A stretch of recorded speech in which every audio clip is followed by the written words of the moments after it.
This is part 2 of my continuing monologue about the Muslims of India, the minorities, how they enjoy special rights in India. Here we go. We have to take a look at some of the acts that have been passed over the years. In fact, some in the majority community, that is the Hindus, they say that the Modi government panders more towards the minorities than even the predecessor, such as the UPA government. The government exercises little or no control over mosques, but it controls all Hindu temples. In southern Indian states, temple collections become part of the state government treasury. This is not the case for mosques and churches. The government funds religious education of Muslims in madrasas. That is, Muslim theological education is accepted by the University Grants Commission, while Hindu theology departments are debarred by the UGC. There are master's programs in Christian studies at the University of Madras. No such programs exist for Hindu studies. This is distinct from theological studies. Well, one can say that, well, we have Vedic universities for Hindus. No. Vedic universities are different. They are the study of Vedas. They've already been there. All they do is bhashangam, or that is called as interpreting what is written in Vedas, because there are several words in Sanskritam or Sanskrit which mean different things based on the context around which the words are woven.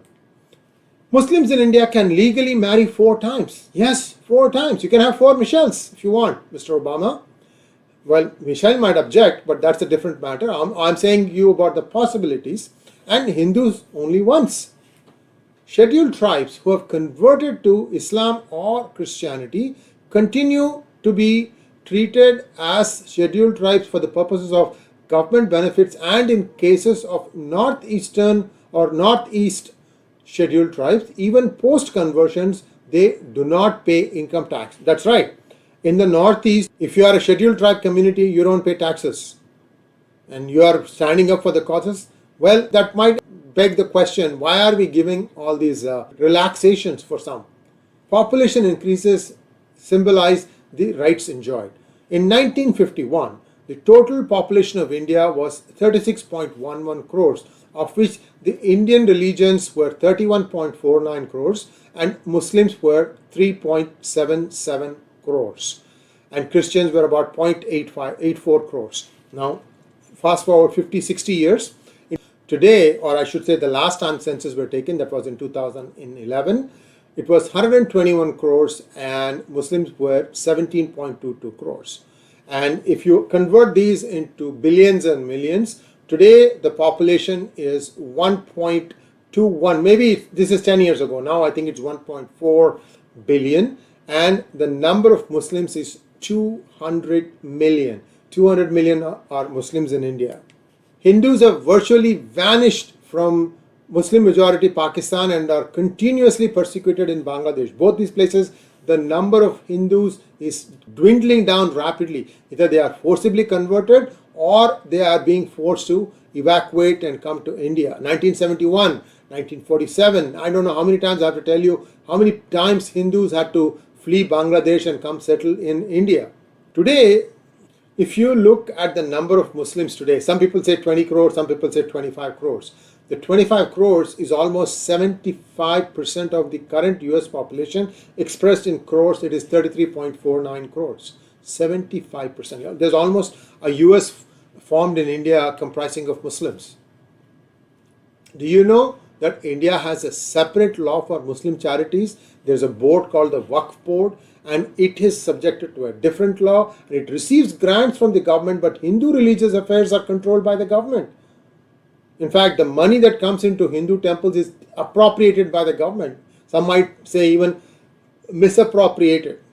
The boards that are run by Waqf can fund their own religious education. All these things will, of course, be fine-tuned once UCC comes into effect, but that is still some distance away. Indian government provides scholarship to minorities, primarily Muslims. In the academic year 2021 and 22, pre-metric, that is before high school, it is 1,329 crores. Post-matriculation, that is post-high school, 469 crores. professional courses like engineering, medicine, and so on, 353 crores. And I can go on. You can read from the screen how the numbers have gone up significantly under the Modi administration. In matters of inheritance, Hindu women get equal share of the property of the Hindu men, whereas in Muslims they get much less, much less. And they still exercise freedom because they are not under the same civil code as Hindus are, and that is one of the things that the Uniform Civil Code is trying to correct. I hope it happens, but the more important thing is, if anything, the Muslims in India are pampered. They are allowed to have 17th century laws in a 21st century world. Think about that. The personal laws of Hindus were reformed in 1955.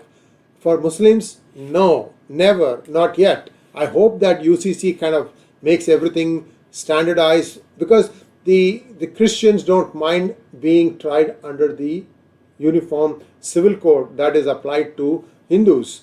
It's only the Muslims that have a problem. Why do they have a problem? Somebody can explain to me why. Right to Education Act. This is another disgusting piece of legislation that the UPA enacted.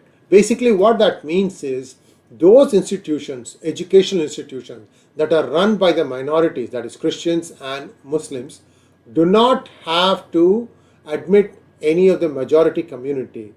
On the other hand, all the educational institutions run by the majority community, that is Hindus, have to set aside a certain percentage to include the minorities if the said minorities so wish to educate themselves.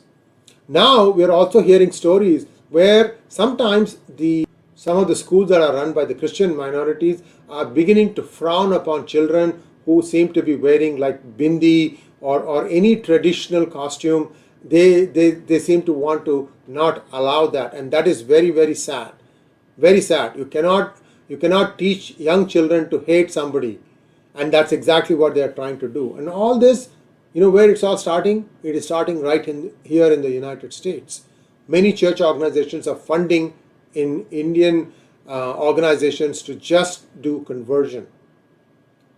The bill for reservation of 27% seats for the OBC is not applicable to institutions of higher education run by minorities. In other words, minority-run colleges, universities do not have to implement the 27% reservations for OBC. I think that is unfair. Lending to minorities comes under priority sector lending. That means that minorities considered like Sikhs, Muslims, Christians, Zoroastrians, Buddhists and Jains, they have to be given an equitable portion of the credit. And this is one of the things that Modi has implemented as part of his 150-point program for welfare of minorities. It's again drawn a lot of flack because any loan should be given on the merits of what it is being given for. But anyway, these are some of the things that essentially is pandering to the minorities of the country. But Mr. Obama doesn't see all this stuff. In fact, Mr. Obama will not see all the outrages being committed against minorities, including his own Christians in Pakistan. They are not visible to him. Amazing blinkered vision. In 1993, the Supreme Court ordered payment of salaries to Imams. For others, such as Granthis, monks and Hindus, they don't have this.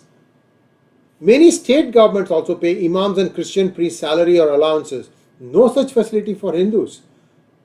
Does the US government pay salaries to Imams? I wonder. And this comes to the most important point that the US tries to use to beat Modi with. 59 Hindu women and children were burnt alive in Gujarat in 2002. Do you have anything to say about that? You keep saying that many Muslims were killed, but that was in retaliation to 59 women and children being burnt alive after those two compartments were doused with kerosene. Where did the kerosene come from? It's not instantaneous. And the people who did that have been caught and they have been sentenced now. You don't have anything to say to that. Just come back and say that, oh, Muslims got killed in the riots. Many Hindus died too. It's not a one-way street, Mr. Obama. Imagine if 59 Protestants were burnt alive in the US. How do you think the US government would have reacted? How do you think you would have reacted? And Hindus are the biggest victims of terrorism by minorities. Kashmir. How many Hindus have been driven out? 500,000, 5 lakhs. Who is going to give them the repatriation? How many people have been killed in the process? Has anyone talked about it? Why do you keep whining about non-existent problems that the minorities of India have? You have to look at it in a balanced way. If you think that you are the leader or you were the leader of the free world, then act like one. Be fair. Call both sides. Just like Israel has the law of return for Jews worldwide, India's Citizenship Amendment Act only provides for persecuted Indics, Hindus, Buddhists and Sikhs and Christians from neighboring Muslim majority countries to take refuge in India. Just like there is one Jewish country in the world, there is just only one India for Indics. Now we are seeing some state governments going the extra mile to satisfy their minorities. For example, the recent Karnataka government has set aside 100 crores for State Christian Development Corporation, a loan of 1 lakh to minority students at a 2% interest rate. The going rate is 8%. 40,000 work properties are to be developed with 50 crores of grant.